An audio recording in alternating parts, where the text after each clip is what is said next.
I am so excited that we are into season 3 of my podcast, Stories of Unconscious Bias. When I first began this podcast, I had no idea that it would take off. I began it because I genuinely want more people to listen, reflect, and learn about how our life experiences can influence us in ways that we cannot begin to imagine. Due to the wonderful candid stories my speakers have shared, I now know that my podcast is ranked in the top 5% globally. I want to thank all my speakers for this huge achievement. As always, if you enjoy it, please do share, rate, and review. Thank you for listening. Welcome, listeners. This afternoon, I'm speaking to Hári Sewell. Hári is founder and director of HS Consultancy and is a former executive director of health and social care in the NHS. He's a writer and speaker in his specialist area of social justice, equalities, and ethnicity, race and culture in mental health. Hári is an honorary senior visiting fellow at the University of Central Lancashire and specialist guest lecturer at the University of Bradford. Hári has had various books, articles, and book chapters published, with new material emerging regularly. He has also worked with another local campaigner to secure services for survivors of sexual violence and currently runs a campaign, Men Supporting Women's Rights, including Men Against Rape. He is increasingly studying forms of masculinity and the possibilities in practice and employee relations to recognize the intersections between masculinity and other aspects of identity. So as you can imagine, I am hugely looking forward to sharing and hearing Hári's stories of unconscious bias. Thank you so much, Hári, and welcome. Thank you. So Hári, unconscious bias, what do you understand by those two words? Well, I guess the simplest way I think about it is that depending on who we are, we see or hear something different when we interact with others, and depending on whom we're interacting with, we see or hear something different, and that interacting could be with a real person or the notion of a person, maybe in care services through their records. And if we have a view about the characteristics of that person or group of people, then the information we're gathering about them is informed by who we think they are. So that's why I put really a full stop. Interesting. Yeah, no, that's brilliant. Because what you said is a real person, or perhaps, and when you mean by not a real person, I'm paraphrasing, it's a document you've got in front of you and you're reading something about an individual you've never even met. And you've already have opinions on that individual. That's fascinating. If you could share some stories of unconscious bias of yours, your stories. Yeah, sure. I mean, one that I refer to a lot is a couple of years ago, I was presenting a paper to NHS boards. Now, to put this into context, they were having a major reconfiguration of services, which meant closing a hospital, opening a new one, moving staff from different sites and changing their contracts, and having to think through travel arrangements. So it was a major program of activity, and they had a day when various independent consultants who were working on different aspects of this program of work would present particular aspects pertinent to their area of knowledge. So we're all there, professionals presenting. I had presented a paper in the morning, and it was well received. At a break in the afternoon, one of the members of the board who had heard my presentation said, thanks, that was really, really helpful, very professional. At which point I became unprofessional because I chuckled, because I was aware that the person who had said this had been intending to compliment me. But, I asked the question, on a day when you've got, NHS boards funding external people to deliver work on the basis of their CVs and the quality of their work, their track record, where we're all professionals, why would there be a need to note that what I did was professional? And I sometimes joke and say it's a bit like standing at the end of the 100 meters final, and when Usain Bolt comes in, you say, oh wow, this is like you run really fast, don't you? That's amazing. And you kind of think, well, well, what did you expect? It's like, this is what I do. This is why I'm here. You sound surprised. And to me, there's that degree of, surprise, or it would be feigned surprise. So that's typical of my experiences that don't come from someone's malevolence, but it's just an area that they're not seeing. It's an area that they're not seeing, and I'm chuckling as you chuckled at the time. Um, but that's from someone else's area of Mm, unconscious bias. yeah, What about you, Harry? What kind of, you've had so many different life experiences. sure. I mean, it would be great for you perhaps to share a story of, I don't know, where were you born, how were you brought up? I have no idea. I'm making it up, but some Mm, sort of life experience of yours mm. that impacted on you to give you unconscious biases without you realizing it. And you do now, obviously, with the benefit of hindsight. Yeah, no, absolutely. I mean, one of the things that really strikes me is when I listen to Radio 4, and well, that bit's irrelevant. When I listen to the news, and because I don't watch TV, I kind of get the audio. So um, I catch myself when they introduce the scientist who's led on a particular project, and I remember one morning after they introduced their guest on Today Pro, and then a woman's voice came over, and I noted that dissonance in my mind at the time when I thought, oh wow, um, yeah, I had turned this unknown person again. It wasn't a real person in front of me, but the context that this was one of the world's renowned scientists in this particular field. My brain had just kind of taken me into, right, okay, so this is a man, and I didn't even think that through until I experienced the dissonance of the fact that what I heard was a woman's voice. I'm chuckling now because I realize what you're saying, because you're saying essentially that you assumed when you were hearing the radio and the presenter was saying, I'm going to bring in so and so scientist, the assumption was obviously it would be a male voice. Yes. And that's about stereotypes, isn't it? And these kind of things give us unconscious biases. But No, but but but absolutely. what else though? Because of the kind of work that you're working with, where you talk about identity, for example. What does that mean to you in terms of unconscious bias? What does aspects of identity mean? Because those are big words which I read out a minute ago, and I'm really curious to know more about what that means and your unconscious biases. Well, the kind of idea of gender is something that I explore a lot, particularly pertaining to myself as a man and what it means to be male, and whether or not society, in its dominant view of what maleness or masculinity is, whether or not I have internalized that to such a point that I can't shift from that.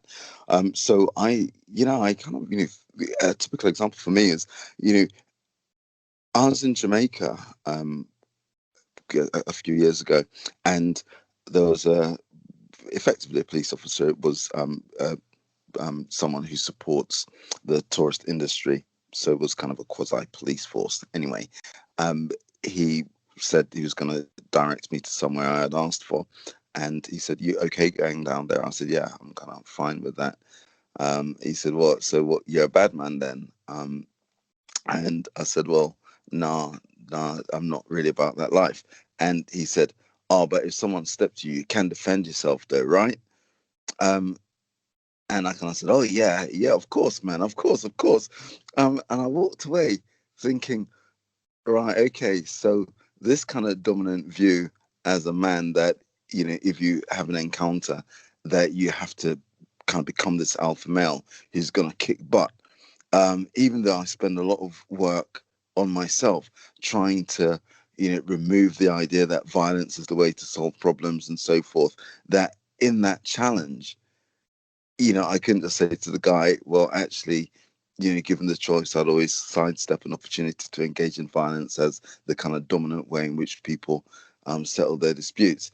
I just defaulted back into that. Yeah, of course, man. Of course, like someone stepped to me. I'll deal with it. I'll deal with it.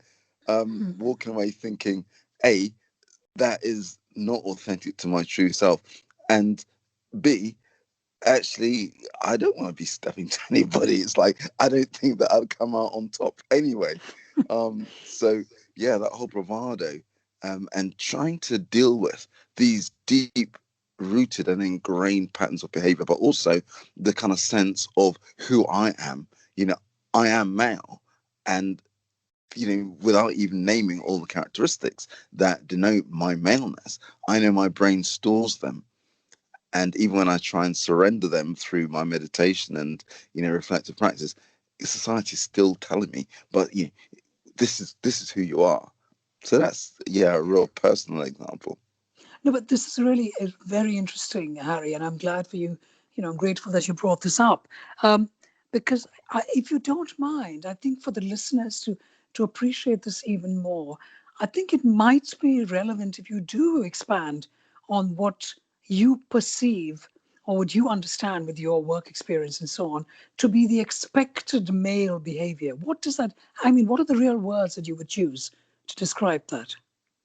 Well, guarded, tough, um, emotionally contained, very cerebral, detached as a consequence of what I've just said. And kind of, strong, like, to maximize the full potential of one's physicality. So, whether it's going to the gym or being fit or using the potential to fight, that those ideas to maximize the full potential of your physicality is kind of seen as an aspect of maleness. And um that's fascinating because research has been done, and I know you probably know it already, but just for the point of listeners to know, that brains have been looked at, male brains and female brains, and guess what? There is no difference. A brain is yes. a brain, and it's about our wiring. And so, if we come back to the topic of hand, which is stories of unconscious bias, what you're essentially saying, and I'm just trying for all of us listeners and myself to understand, is that men, a majority of men, because society expects men to behave in a certain way, fall into patterns of behavior, which then wire their brains in such a way that it becomes, for want of a better word, a habit or a default way of behaving. And what you are doing specifically is trying to, what is the word? To take it apart and Mm. rewire the way you were brought up, perhaps. Is that what you say? Yeah, no, absolutely. So I try and disrupt the norms, and I also try and dismantle the frameworks and unlearn the things that I have learned as the norm. And Can you give us another story to explain that to us? Because that's what will make it wonderful. What does that mean? What does that look like? to dismantle, Yeah, or well, a story of your unconscious bias and then perhaps followed by the dismantling. sure. So I was running a training course with a colleague, and it was a rainy day. There were 41 people in the room, and at the end of the session, um, there was an umbrella in the room, and you're gonna love this. So there were, as I said, 31 delegates.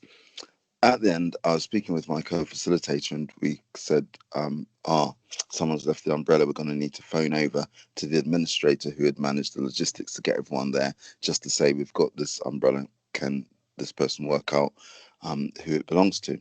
So we then engaged in a conversation, and we noted that there were two women at the back who had sat there. There was one woman at the front and another woman over by the wall near the radiator.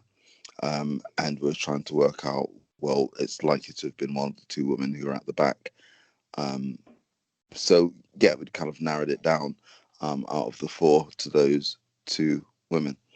Um, so, if anyone's following the story by now, you will have worked out that the umbrella was probably pink or purple. It was pink.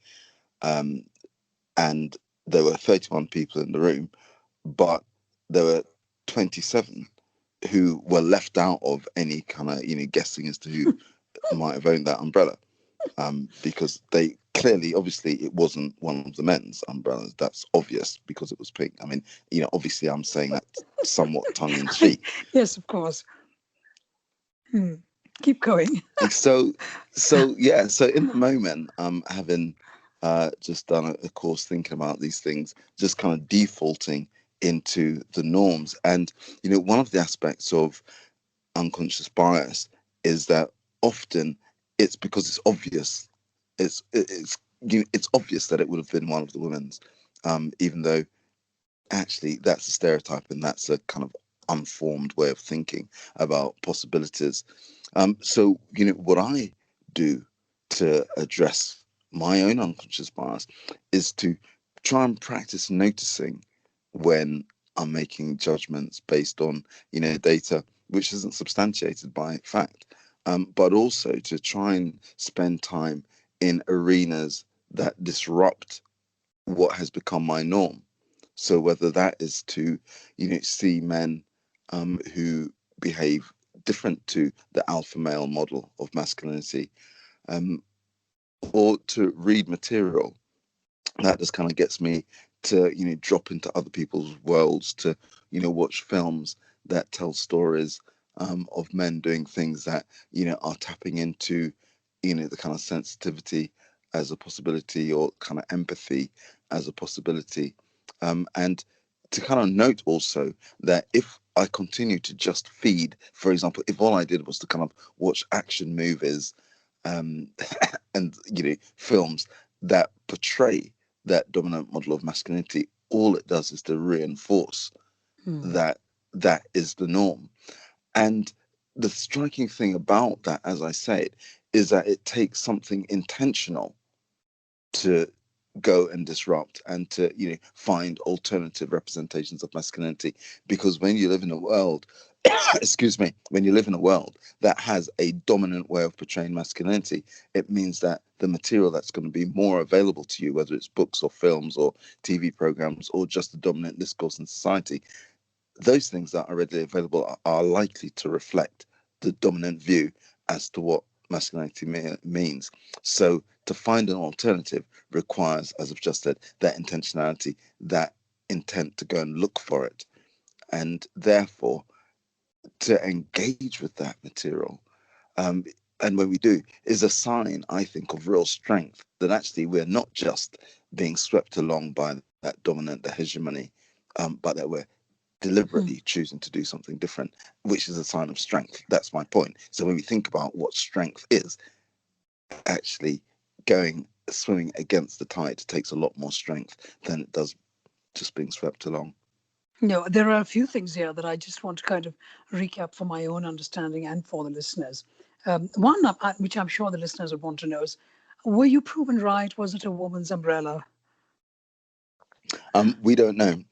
Oh, We okay. sent it. I We would have sent it to loved the. if you had said to me that it's a gentleman's umbrella and I was wrong. That would have been a wonderful extra added on to your story. And of course, in relation to pink and blue, I'm sure you know that in the 18th century, little boys Yes. and little girls of certainly the upper classes in the US and the UK and so on wore pink. Pink Yes. was their color, men. Yes. But Yeah. somewhere along the line, of course, that changed. But no, that's by the by. I think the point Yeah. that you're making about swimming against the tide is very powerful. You talked about strength, and I would use the word bravery, Mm. because it is a brave thing to do. It is just so much easier to have the status quo, to go with the tide and to agree with what everyone else is saying. And to actually stand out is a very brave thing to do, and it's not easy. So, strength and bravery, I think, go hand in hand. Absolutely. No, I So, agree. another story, perhaps, Harry, that you could share? One of my own bias, or biases that I've encountered. Yours would be fantastic. It's always more powerful when we're hearing our own stories for ourselves. Because, I mean, that's the point. So the listeners appreciate that you, I, and anyone else, we've all got unconscious biases.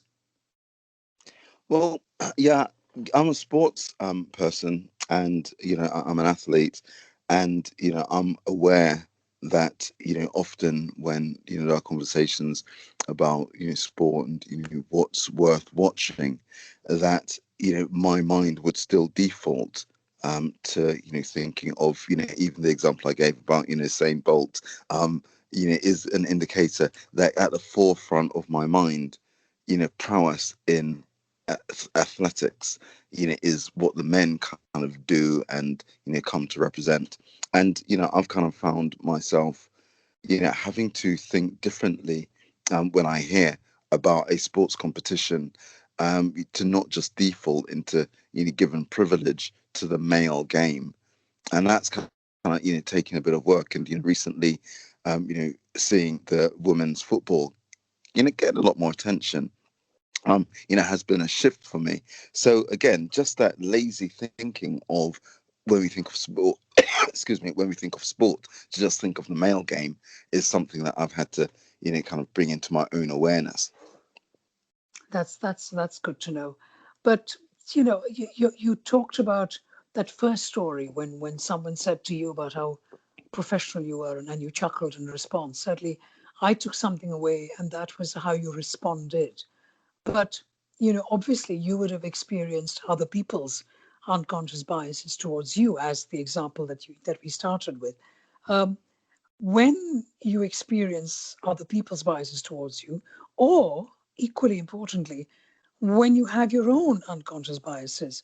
You mentioned that certainly one of the things you do is you try and become strong and you go against the tide. But that's easier said than done. And most of us might find it extremely difficult to be brave and strong.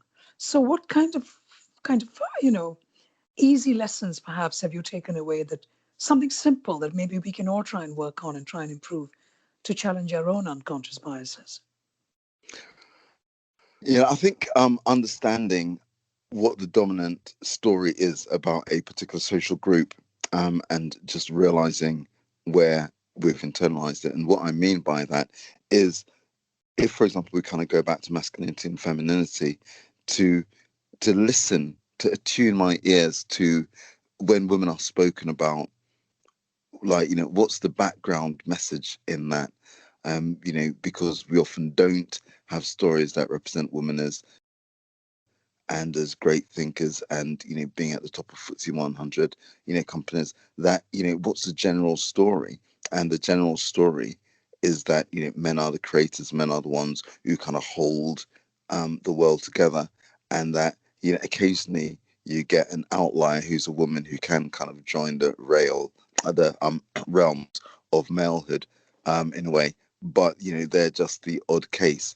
And to notice that, to tune in to when we hear news reports or we see films that have the woman always chasing the man, or the woman only speaking in relation to a man, to just start noticing that, to me, is the first step.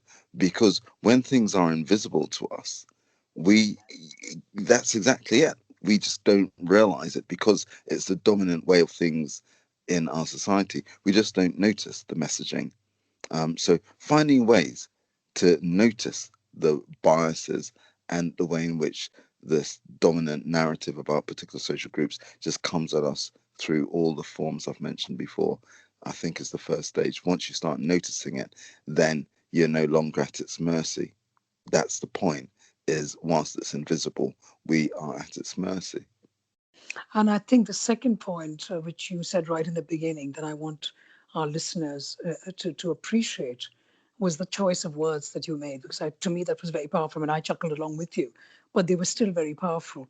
And the fact is that, listen, we all have unconscious biases, and someone out there may say something to us because they haven't noticed the dominant expectation of whatever it might be.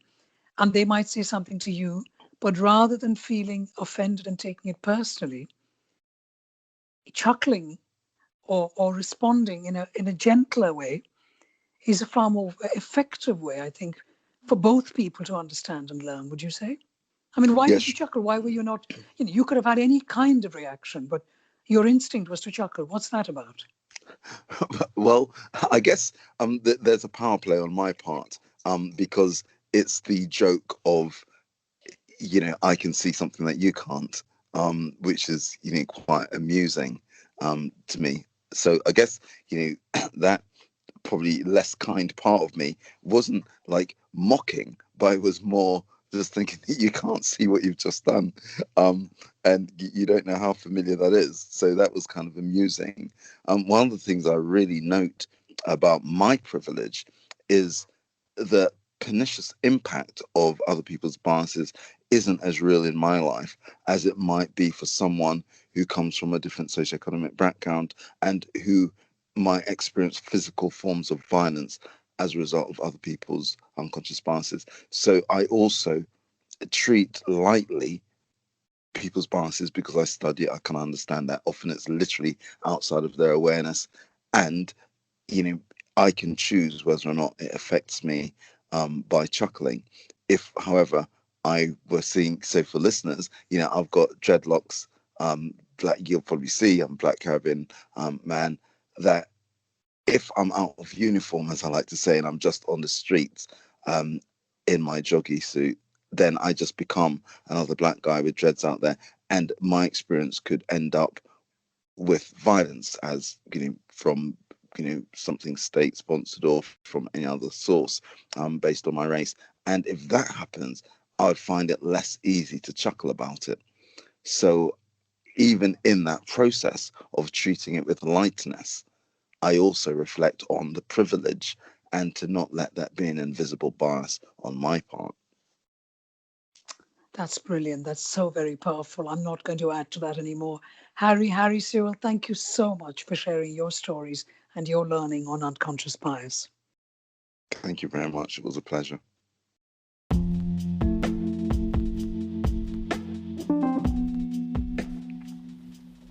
Thank you for listening to my podcast, Stories of Unconscious Bias. If you enjoyed hearing this episode, do tune in every Saturday for a new interview. And if you could share, leave a review and rating, that would be hugely appreciated. You can find me on Instagram and Twitter @Smita Tharoor, and feel free to suggest new guests. Until next week.